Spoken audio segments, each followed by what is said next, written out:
The tournament is underway. Don't miss a second of action over on 96.7 KFAN Plus and on the free iHeartRadio app, driven by Dave Smith Motors.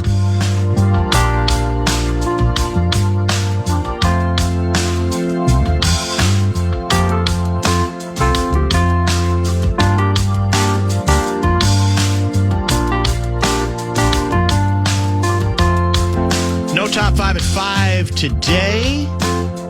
Ben Goessling joins us now via the Connecticut Water Systems hotline. Vikings, Ben, do add what we in the business called a swing offensive tackle. I think we would call this... I feel burned from a year ago hailing all of our offensive line free agency moves until we find out how many concussions this particular lineman has in his background.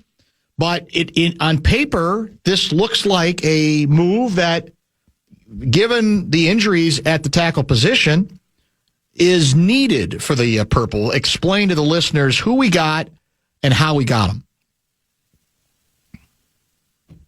I did it again. Let me turn it around the other way. I don't know why the bank isn't working. There we go. That works. Go ahead. There we go. Ryan Vandemark is the swing tackle they signed from the Bills. They had signed him to an offer sheet about a week ago, and he was an RFA, so the Bills would have had the right to match any offer that was there. Vikings get him for about $4.2 million. The Bills were in a spot where they probably didn't have the cap space to match it. They were a little tight against the cap, so the Vikings were able to pry him away, a guy that the Bills, I think, wanted to keep.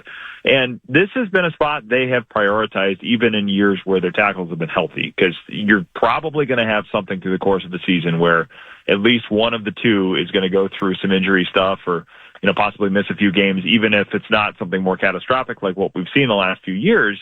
And they want to have a guy that's played a little bit, has played in a couple different spots, that they can trust in those situations. Justin School, of course, was the solution last year, but we saw Justin School struggle a number of times in the starting 9 games and being, I think, a little bit of a liability in some spots. So this is an effort to upgrade that spot and something that, I go back to Ole Udo, I remember a few years ago, where people are like, why is he still on the roster? They want somebody who has been through it a little bit at that position. They think that's a valuable commodity, and they're willing to pay a little bit of money to make sure they have a veteran rather than trying to break somebody in there. So that was the priority here, and they're able to take him away for a little more than the Bills were willing to spend to keep him. Yeah, and again, we get all kind of tied up in the sexy moves, such as what you're going to do at the quarterback position, but we know this is a need. We also know, there's still a need at the center position, and that still might be trade, that might be draft and trade combination of things, but this is exactly what what you're looking for. And we talked a lot about Darisaw last season. The assumption is everything's going to be fine this year, but the way it played out last year, I just don't think. I think you got to cover yourself a little bit, don't you? No doubt. I mean, whether it was that injury or he's had a couple of things through the course of his career where there are days where you're kind of wondering, are they going to have him? Is he ready to go? And I think a lot of this is you need insurance at that spot. I mean, it is really, really difficult to find qualified help at that position during the middle of the year. I mean, they got away with it a little bit 2 years ago when they traded for Cam Robinson, but that ends up being expensive in the middle of the season for a guy that is not a perfect player. I mean, they end up having to give up, I think, a second-round pick it was, for him, and you still say at the end of the season we'd like to have somebody a little more reliable there. So once you get into the year, teams just don't part with their depth at that spot, and I think they figure if you can spend a little bit of cash to ensure that you have some insurance there, that's what you do, because it's just not a spot that's very easy to replace. We've talked a lot about the difficulty in drafting and developing linemen because of how different the passing games are in college. And I think that's why this comes with a little bit of a premium. I mean, do you want to be paying $4 million for a backup? Generally not, but right. I think it's one of those where they say the insurance policy is worth a little more just because it's so hard to deal with it if you get put in a bad spot when you don't have that insurance policy. So is it, do we look at it as Buffalo didn't value him enough, or is it simply a matter of maybe having an understanding of their salary cap issues and that this just became a little bit too rich for them to fit everything in? Yeah, that's a lot of it. I think a lot of it is Rob Brzezinski and, Matt Thomas being there as well. Emily Bates, who works with him quite a bit, and Rob speaks very, very highly of that department, has a pretty good sense, I think, of where to turn those dials and knowing exactly where another team's cap situation is and saying even a few $100,000 more, they might blink. I mean, a lot of this is it's an auction. It's, playing poker, whatever you want to do. What you find where the other person's pain point is and say, what's the number? They're going to say, you know what? That's a little too rich for us. We're going to walk away from it. So I think sometimes that can be a matter of a few $100,000, and the amount of experience they have in that front office, I think, pays off in spots like this because you understand where you can turn that dial. Not a lot, but just enough to make it hard for somebody else to come back and match the offer. So I think some of the experience there shows up in spots like this, and that's why they end up with a player that I think the Bills wanted to keep, that was young enough and versatile enough that you think would be in their plan just like he is in the Vikings. But, the Vikings win this one, I think, in part because of knowing where the market was going to be and pricing it accordingly. What does the return of Carson Wentz tell us? Well, I think, they're not wanting Carson Wentz to come in and be the guy. I mean, I think in a perfect world, you're not leaning on Carson Wentz, but it does, I think, provide another reminder that J.J. McCarthy does not have a lot guaranteed to him this year. I mean, there's, I think, a scenario where you would say Kyler Murray's a starter. Carson Wentz gives you that backup option that could come in and navigate the offense. We saw him do it for at least a stretch last year, and then you still have Max Brosmer in the developmental world as well. And they still, I think, are hopeful for what J.J. McCarthy can become. But if it doesn't pan out, they are not stuck waiting around. And I think that's a lot of this, is they did not want to be in a position where you have to kind of count on it coming together exactly when they need it to, or else they don't have an alternative. I mean, a lot of this is, when we talk about insurance policies and tackle, I think some of that is the case here too, where they have a way now to say, we don't need this to happen. I mean, we don't even need him to be one snap away if they don't see the progression they want. So a lot of this really comes down to how he responds, I think. And that is, everybody you talk to internally is saying, okay, there's a lot of competition. The key to this is going to be, what does J.J. McCarthy do? How does he view all of this? Is it something where he takes the challenge and says, okay, let's go. I'm going to come in and show you guys that I've made the improvements that you want to see, and I'm still the man for this job. I think a lot of that challenge to him is something they're hoping will bring out his best. But if it doesn't, I think they want to make sure they have enough options that they're not in the spot they were in last year. I think I wrote about this a little bit for my newsletter today, but you saw this in 23 when Kirk Cousins goes down. They used 3 quarterbacks the rest of the year. They, I think, went 3-6 in those games. They missed the playoffs. And then the next year, it's add Sam Darnold, draft J.J. McCarthy, and then even in the middle of that season, it's let's add Daniel Jones to the practice squad because it gives us another guy if we needed him, and it's another high-end player. So a lot of this, I think, is reminiscent of their response in 24, because I think a lot of what happened last year was similar enough to 23 that it was stuck in Kevin O'Connell's craw. I mean, when he talked at the combine about the baseline at the quarterback position, some of that is durability, some of that is effectiveness, and you can tell that he does not like the years where he has to go through it like that and patch it together at quarterback and just say, this is the best we can do at the moment. I think he wants enough contingencies that he can run his offense the way he wants it done and at the standard that he believes it should be. So some of this is giving themselves enough outs while also kind of sending the message to everybody that, hey, nobody's guaranteed anything, and it'll come down to who responds the best. And certainly for J.J. McCarthy, his future in Minnesota will come down to how he responds to this situation when he gets back here in April for the start of off-season workouts. Now, speaking of the offense, I have more than one text with the same theme, really. That being, are there any, given who we have now at the quarterback position across the board, does it mean that KOC might be willing to run more read option type plays, considering that each of them at one time or another have worked in that. I feel like it's what a lot of texters want to believe. The classic case of a coach sort of adjusting to the players that he has, not necessarily just making it about what he wants to run. What do you think? Yeah, I think there will be some of that. I mean, we saw a little bit of that with J.J. McCarthy. I think the play that he scored in Dallas where he gritted into the end zone and everybody had gotten his hold during the week, hey, don't do that. I mean, that was a read option play.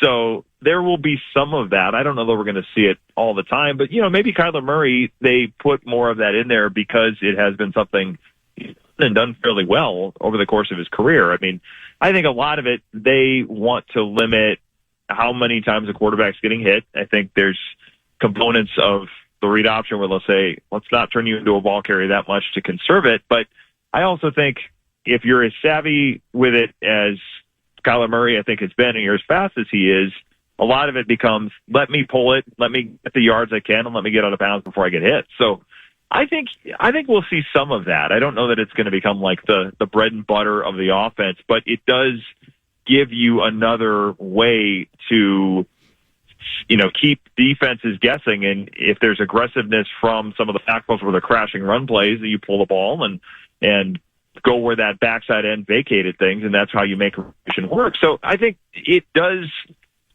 create another thing where everybody has to hesitate. And if defenses are playing a little bit slower, it creates more opportunities for the Vikings to take advantage of it. So, yeah, I think it's going to be a component of it. I would imagine that it's something they'll look at and say, yeah, there are skill sets here we could take advantage of. Whether it's that, whether it's RPOs, there are going to be ways to get people to hesitate by a half step. And if you can do that, maybe it helps get Justin Jefferson going too. So I think those will all be tools they explore because, yeah, you're right. I mean, Carson Wentz is on the back nine of his career probably, but he did a lot of that very, very well early in his career in Philadelphia, and that's a big part of the reason they ended up winning that Super Bowl. He's obviously hurt for the playoffs, but they're in position to be the number one seed because of the year he had, both running and throwing the ball. And I think all of those things are in the skill sets of the quarterbacks they have. So, yeah, I imagine they'll look into how they can use that. I got to believe, again, part of the decision on Wentz, too, is we can't ever, ever, ever put ourselves in a position where we're throwing a young guy out there who just isn't ready. I'm talking about Brosmer. We all love him. It was a great college story. Maybe he's still got a chance as a developmental quarterback. I wouldn't give up on that. But to me, it's sort of like their acknowledgement that we can't even come close to just throwing somebody out there who's capable of making a couple of the wild-ass plays that Brosmer did. That it's not even fair, one could argue, to the rest of the team, let alone the fans. Yeah, and that's a lot of what they were running into during that Chargers game where everybody was talking about why didn't they take Carson Wentz out when he's in that much pain? And, he comes out and talks about, I wanted to stay in the game. I knew what I was doing, and I knew this, at whatever point we shut this down, that was going to be it for the year. But a lot of that was they did not want to put him in a situation where it was not going to be a great place for him to start out, where you're on the road, you're playing a team on a short week after a long trip that you haven't had a chance to get him any reps. I mean, that was a lot of what went into their hesitancy, I should say, to put him in that game. And then when they finally had to do it in Seattle, again, it's a great defense in a tough place to play, and we saw how that went. They get shut out. So I think a lot of it is exactly what you said. They don't want to have to force young quarterbacks into situations where they either have to, change the offense or throttle the offense down as a result of that quarterback not handling the breadth of it, or that quarterback is just in the spot that he's not able to execute because of the defenses he's facing and the lack of preparation he's had. So we saw this with Jaron Hall, I think, a little bit. Right. Good when point. They got forced into that situation, you could tell that was not something they wanted to do. I think in a perfect world, they would not have used him at all that year. So there's a lot of this where they don't want circumstances to put them in a situation where they go, well, this is not great, but it's the best of the bad options, to quote Ben Affleck and Argo.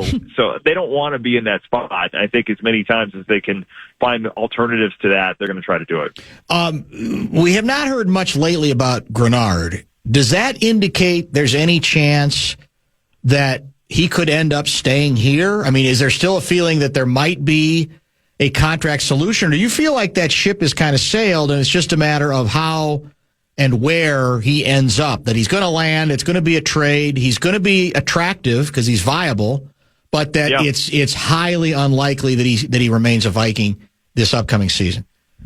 Well, I think my sense is that they're pretty comfortable with him at the number they have him at. Certainly, he wants to be paid more, and he has every right to look at that based on his performance and based on where he is in the market. But I don't think they feel like there's any great need to move off of that number without something forcing their hand. So I think the conversation with his representatives have been, if you can find somebody that will pay you the deal you're looking for and then will give us a nice trade package in return, we will go do that. But a lot of it, I don't think they're going to plink on the number necessarily, and I don't think they're going to just give him away either. So, a lot of this is, does somebody come through with an offer? And maybe as we get closer to the draft, I think it is a fairly decent draft for edge rushers, so maybe that plays into this. Somebody says, yeah, we'll give you a day 2 pick for him. I could see it happening because I think they want to see Dallas Turner a little bit more, and Dallas Turner probably fits better in that role than he does in the Andrew Van Ginkel role. So that could be where this goes. I could also see a situation where if they don't get the offer, they say, we're going to sit on our number, and maybe that changes at some point. They say, yeah, we'll come around and give you something closer to what you want, because he's been a guy that is well liked in the locker room, and he has been one of the leaders in that group, and obviously played extremely well in the couple of years that they've had him. I just think that short of something changing with their cap, they're not going to go out of their way to do it. I mean, Brian O'Neill, if he gets an extension, that probably creates a little bit of cap room. Maybe you think about it at that point, but the sense I have at this point is that they're pretty comfortable where they are, and if the offer comes through, they'll probably go about it, but I don't know that they're going to come around and just offer him a raise just because. So, we're kind of in a holding pattern with that at the moment, and I think as we get closer to the draft, it'll be something to continue watching, because there could be that offer that comes through. But yeah, at the moment, I think it's kind of wait and see, and something may trigger a development here at some point. I just don't think anybody's in a rush to force anything. Ben Goessling covers the Vikings for the Star Tribune, joins us weekly.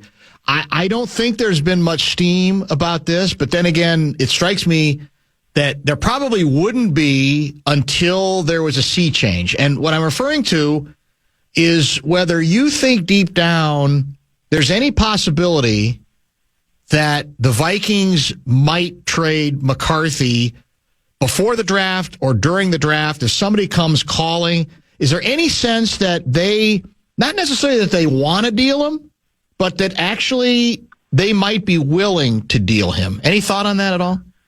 Well, I don't think they want to. I don't think they've given up on it, but it is the situation where if somebody comes through and says, we want to give you a high pick for him, and I don't think they're going to get a first rounder for him by any means, especially given the way he looked last year. But if somebody gives them something that they say, yeah, we could use another pick, and maybe we can develop Kyler Murray, it's going to be another decent draft, I think, for quarterbacks next year. I think the outlook is better than it is this year. And if you continue to accumulate picks for that, maybe I guess I wouldn't count on it, but I also think if the right offer was there, I don't know that they would rule that out, just because you might get somebody that thinks I can get something out of him that the Vikings didn't. I mean, the Chargers, I suppose, would be the team everybody would think about. I mean, they have Justin Herbert, but if they wanted to see what they could do to develop him with Jim Harbaugh again, that would be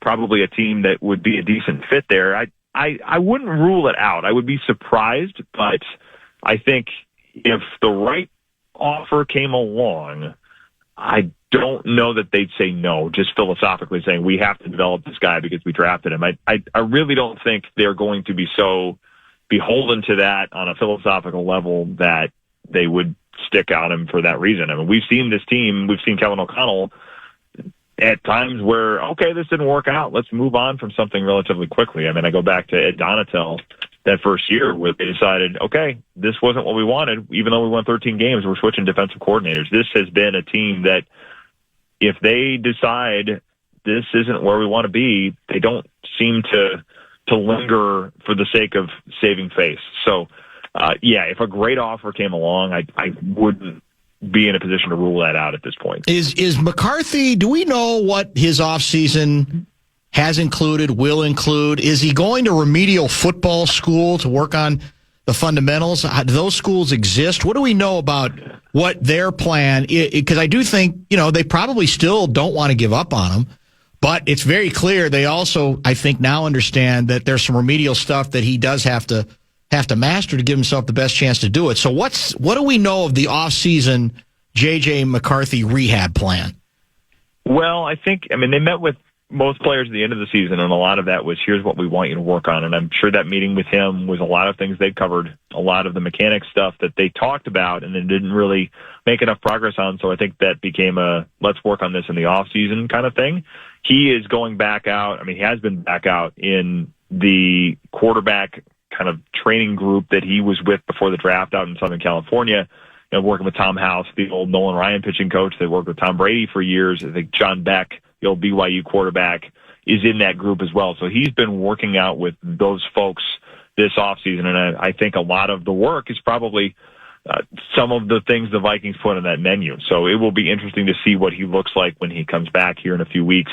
I think they've been fairly clear with him about what they want to see happen, and there's a lot of things that they need to see him do better before you kind of trust him back with the job. So a lot of that work that he's doing right now out in warmer weather, out in a chance where he can be outside every day, I'm sure is kind of trying to tailor his game to where they want it to be enough that they're confident to put him back out there, because he's going to have a lot to prove when he does get back to Minnesota. We appreciate the time. Have a wonderful weekend, and we'll talk next week. Thanks, Ben. All right. Sounds great. I appreciate you. Ben Goessling helping us out a little later than usual. We moved some pieces around today. Lavelle joined at 4:30, and Ben joined, just wrap things up with him at 5.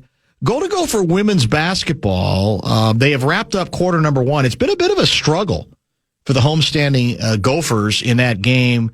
They are down, I believe, 11-10 after 1. The offense has been pretty close to non-existent in the opening quarter. They've had some difficulty getting on track. They are, of course, pretty heavy favorites going into this game, and there is still obviously a lot of basketball left to be played.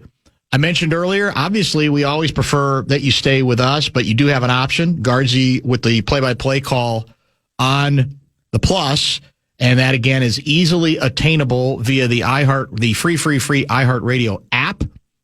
And the beauty of it is actually you can go back and forth between us and that game if you'd like. But we'll try to keep you abreast of developments in that game. I do have it on the big screen here in Studio B.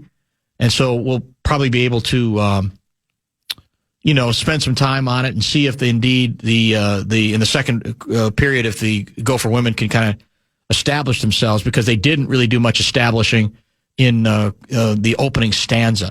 In addition, we've got some texts to get to. We've got an Ode to a Dead guy to get to. We've got Ode to a Dead radio brand to get to as well. There's a lot of stuff, and we have plenty of time to do it between now and 6:30. Back in just a minute. KFAN.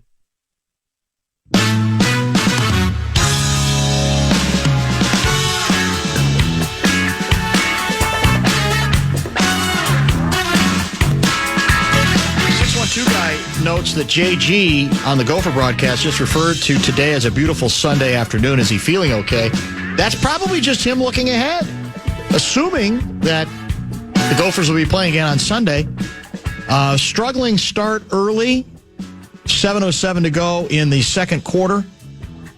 And the Gophers are down to Green Bay, a 13 seed, 15-14. Gophers shot 25% in the opening quarter. That was their problem offensively, although they've heated up slightly since then. One could say Battle leads the Gophers with 6 points on 3 for 8 from the floor. Sophie Hart 2 for 6, and we'll continue to keep you posted. That game is available to you on KFAN Plus via the app 96.7.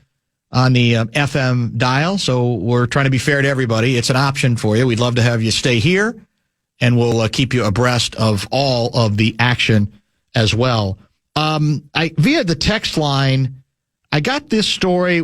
It intrigues me, though I have no background on it, but I'm going to pass it along based on what was written about it in the Duluth News Tribune. Dateline Cloquet. Conflict between parents and Cloquet Esco Carleton girls hockey staff has led to the staff's collective resignation. Kennedy Wheats, the Lumberjacks head coach since 2022, submitted her resignation to the Cloquet School Board on March 16, following more than a year of tension between the coaching staff and parents, as did her assistants. My resignation is the result of ongoing and unresolved issues related to parental conduct within the program. She alleges that parents repeatedly interfered with player accountability and coachability, end quote, and were stepping outside their appropriate roles, quote, within the program structure. The Cloquet principal, Steve Battaglia, acknowledged tension between the coaching staff and parents. No doubt that there were some parents who made her and her assistant's job significantly less than enjoyable, is what Battaglia said in the March 17 email. The principal said it, and it said an anonymous letter was placed on Wheat's vehicle a year ago, and a parent confronted the girls' hockey coaching staff as they left the locker room following a 6-0 loss to Proctor Hermantown on December 16 at Northwoods Federal Credit Union Arena. Wheats was on maternity leave. At the time, the school worked with the arena staff to investigate the letter, but there was no video surveillance in the area where the incident occurred. School administration banned the parents involved in the locker room incident from the arena for the remainder of the 2025-26 season. Incidents like that continued, however. Most recently, another anonymous letter was left for Wheats after the conclusion of the season in her mailbox at home. Wheats says these matters were raised through appropriate channels on multiple occasions. Despite those efforts, the conduct continued without consistent resolution, and as a result, the environment became professionally unsustainable and presented safety concerns that cannot be ignored. The principal saying tension can arise between coaches and parents, but the situation with the CEC girls program is uncommon. Some of the stuff that's gone on rarely happens in high school sports. Battaglia said he hoped that Wheats, also a teacher in the district, felt support from the school administration. They made the school resource officer at Cloquet aware of the incidents between parents, according to the principal, but he was not aware of any formal police referrals. Battaglia said the district has met with all parents who reached out with concerns about the program. That sounds like a fairly dysfunctional situation all the way around. And I'd like to have a little bit more information regarding concerns about the program. But it certainly strikes me, and we've talked about this over many, many years, over decades, about parental involvement, parental investment, and where it goes awry and where it ends up being a very corrosive. I might just have a family member who's been a coach for a long time, and there's stuff, and a lot of it stays private.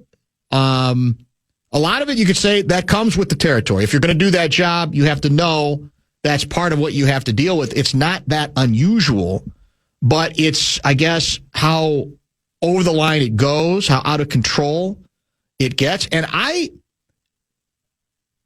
tend to believe that it often is pure luck, that it only sometimes takes a single parent who is utterly and completely irrational and over the top to galvanize and maybe even convince others, yeah, you're right, we got to go after this coach. That's what you end up being. If you're a coach, that's what you're kind of prisoner of. There's always going to be some back and forth, and some of it, it has to be acceptable. There has to be some communication. But in the end, I think it largely depends on whether you have one who's not going to take no for an answer and decides that he or she should be in charge, or he or she is going to continue to push the envelope on this until there's some kind of a resolution. And the sad thing for me is it feels like in this case, the terrorists were allowed to win. It's easy for me to say to the head coach, hang in. Don't let the terrorists win. But it may have reached a point where she felt like she couldn't handle it any longer, and she did not want to mess with it. The sad reality, though, is that when it ends the way it seemingly has ended here, it ends up being energizing for the over-the-top, irrational, out-of-control parent. Because they say, it worked. See? Leaving anonymous notes on a windshield? What are we, 6? What are we doing? If you have issues that go beyond, I guess, the usual X's and O's, and I don't know what the issues were here, you go to authorities, right? And you leave it up to them, and then ultimately you have to respect whatever the authorities, whatever they decide, that there's something worth doing or pursuing or something that there isn't. But we all know them. The parents out there who are not going to take no for an answer. They think they know.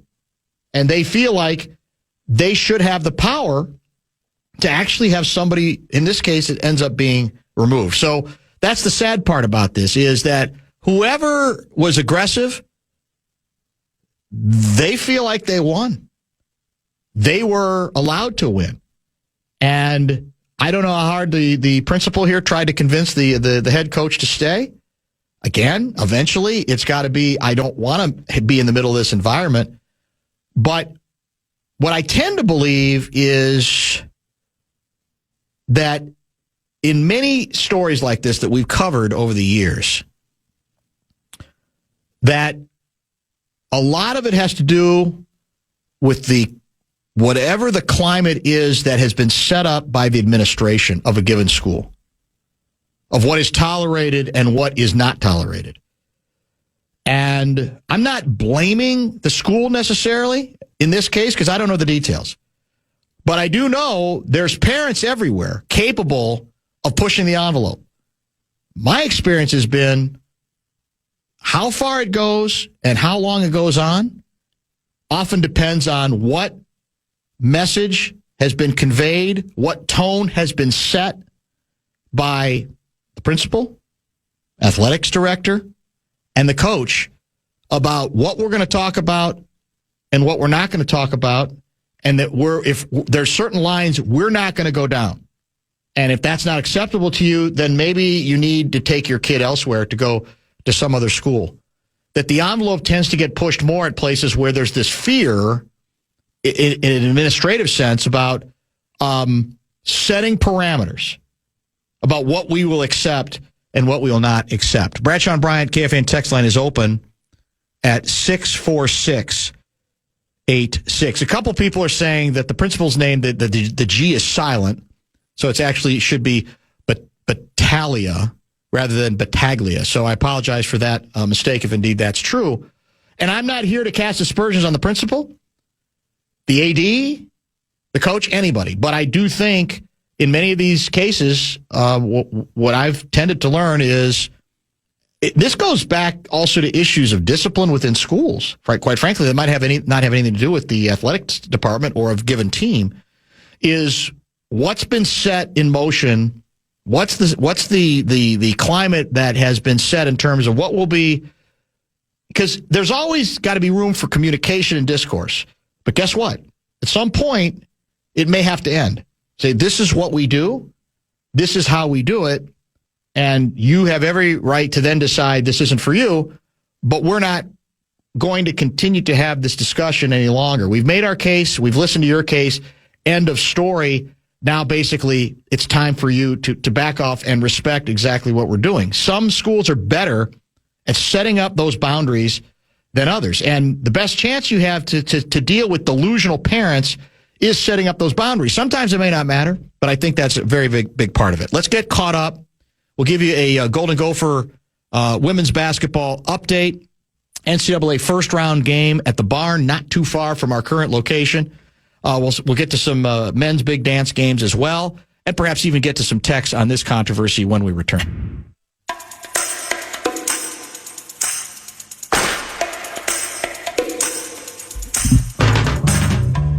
us your chance to know what the latest sports news is in town. Chances to win tickets and knowing what is going on with all your favorite KFAN shows. Follow KFAN 103 on all of our social channels like Instagram, TikTok, and X now. It's been quite a slog for the Golden Gopher women's basketball team. Their first round game, late final seconds of the first half.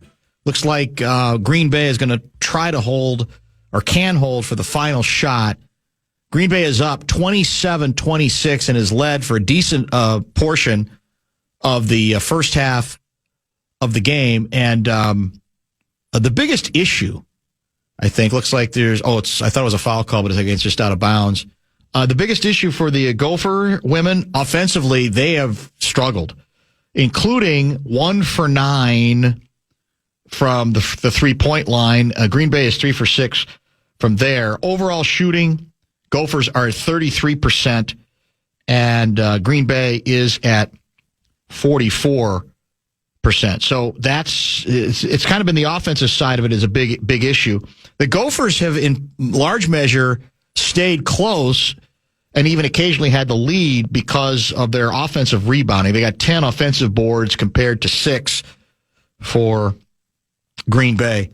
So this is not how it was supposed to go. Green Bay was a heavy underdog, and in fact, they just hit off an inbounds play at the buzzer. Was that a 2? Yeah, it was a 2-pointer. So Green Bay goes to the locker room at the barn, up 3 on the heavily favored Gopher women's team, 29-26 a game. As I said, you can hear on our sister station, KFAN Plus 96.7, or via the iHeartRadio app.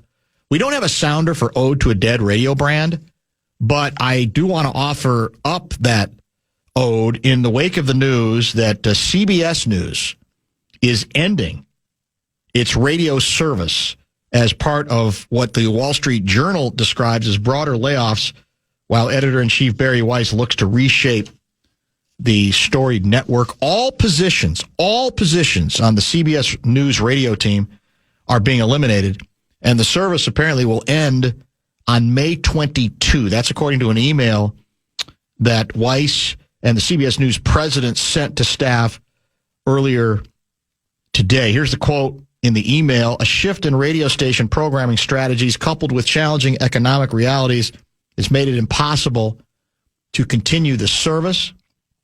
We are sharing this announcement now to fulfill our commitments to our radio partners and affiliates, which require advance notice of the service's conclusion." Now, again, a lot of the kids probably aren't going to appreciate what that brand has been, CBS Radio.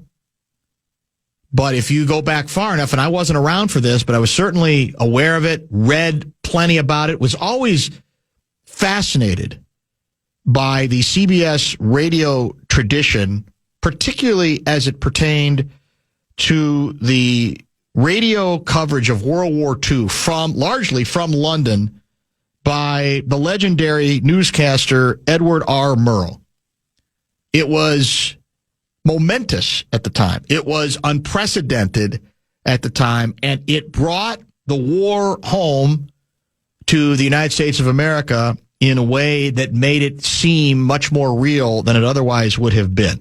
Murrow was an all-time broadcaster. We know that. He also was a very good writer.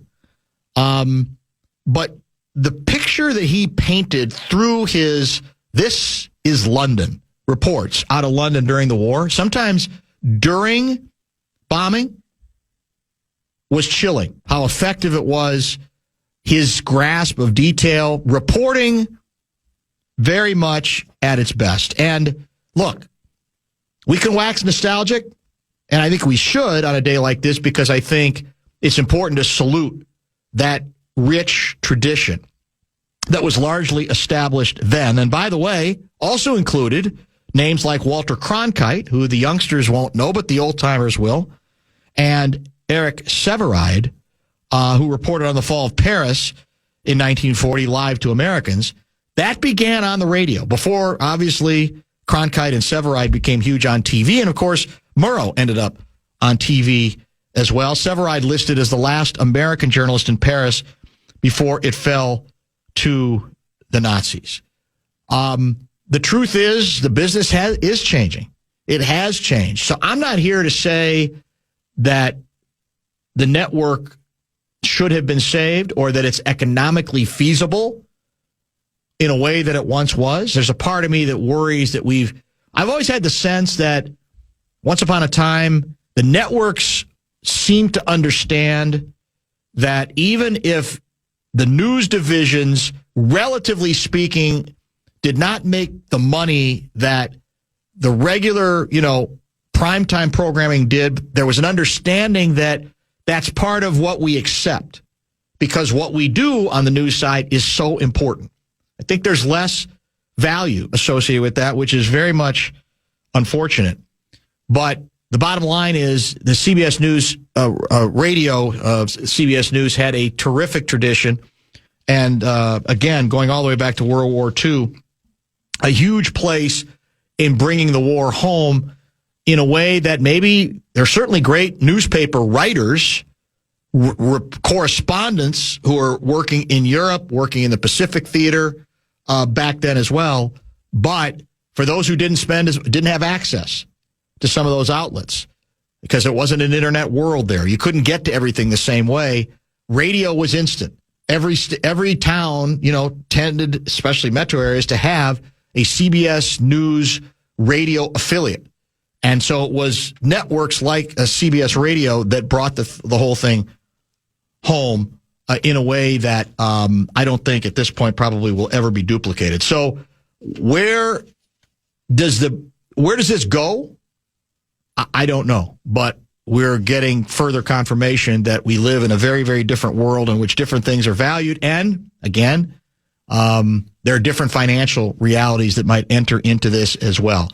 Might there have been ways to save it? We'll never know. I'd like to think there were. Allegedly, there were several attempts to do exactly that, and they were not particularly successful, according to Weiss and others. But still a very, very big part of our broadcast history in the United States of America. Wall Street Journal points out that CBS had sold its radio stations in 2017. The CBS Radio News Unit, though, still produced and syndicated content for 700 stations around the country. That's now gone. The World News Roundup from CBS Radio is the longest-running newscast in the United States of America. It's no secret that the news business is changing radically and that we need to change along with it. New audiences are burgeoning in new places, and we are pressing forward with ambitious plans to grow and invest so that we can be there for them. We all love podcasts, right? It's a podcast world in which we live. But I always feel like there's something different and something lost when you don't have, like I said, in this case, the news at the top of the hour from CBS Radio with that tradition. That's very, very different from what a podcast or podcasts are supposed to represent. Because podcasts are done, taped, they're played back later. The news is in real time, live time. You're covering the story as it's being presented immediately. And that, unfortunately, in the case of the CBS News tradition, is apparently gone. I would say most assuredly not forgotten. Top of the hour pause, and then we'll come back and give you more on the big dance, both on the men's and the women's side. I have another ode to get to as well, and we'll cover the bases on a couple of other stories before we wrap up this edition of the Friday Football Beast. Yeah.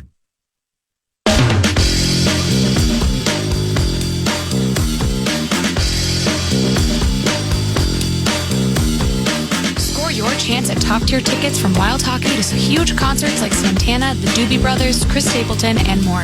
Don't wait. Enter now at KFAN.com keyword contests.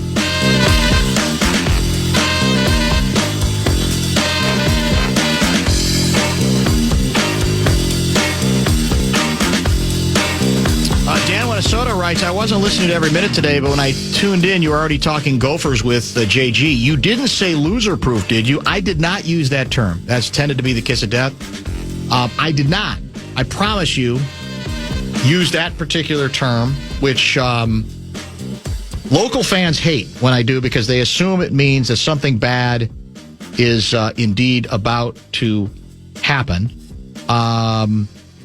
So please don't. If the Gophers don't take care of business in the second half of this game, don't blame me. It is at halftime, and Green Bay, a 13 seed, leads the Gopher women 29-26. As I said, it's been a very much a struggle, painful at times offensively. I believe the Gophers have made only one three-pointer. Last I saw, it was, I believe, 1 for 9. In fact, let me see if I can get to the box score of this particular game. Yeah, I've got them at 1 for 9 through the first half. Second half about to begin.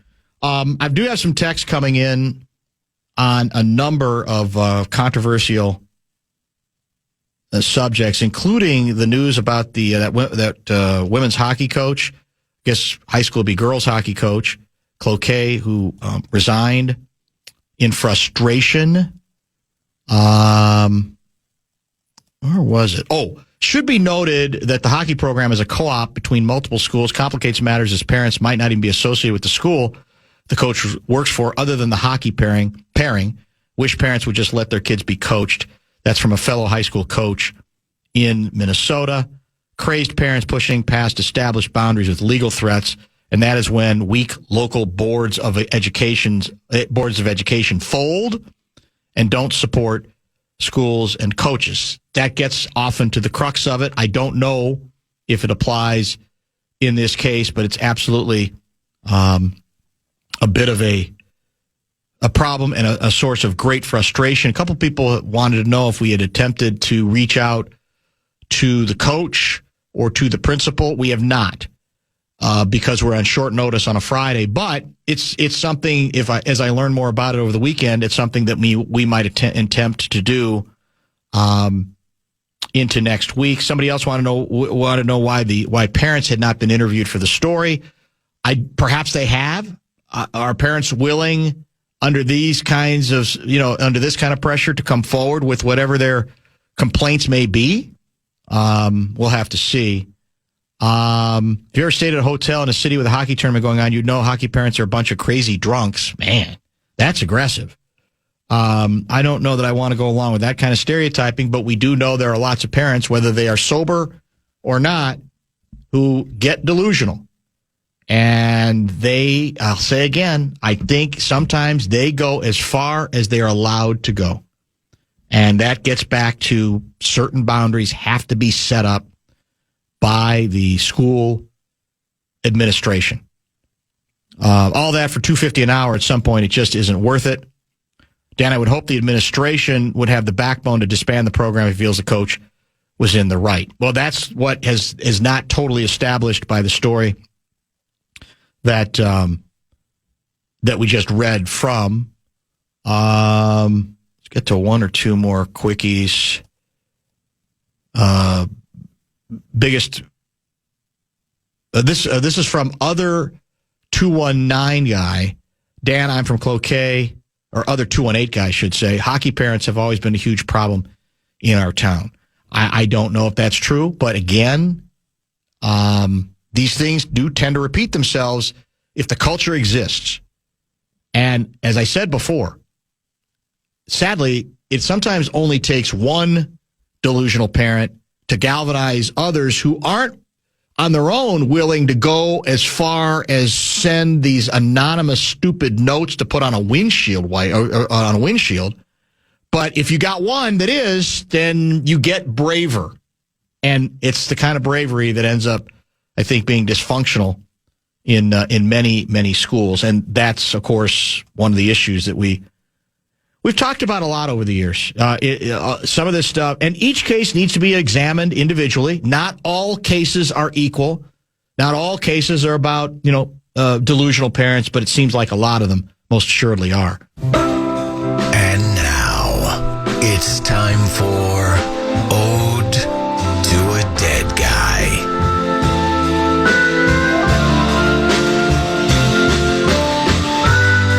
News breaking that Chuck Norris has passed away at the age of 86 years old. He was the star of Walker, Texas Ranger. We skip the line. One of those guys one of those martial arts guys who kind of crossed over very successfully. And a lot of salutes have been coming in today, as one might expect. I'm hoping I saved. This was the nugget. I had never heard this story before, but this was the nugget that definitely got my attention. Let me see if I can find it. Here it is. This is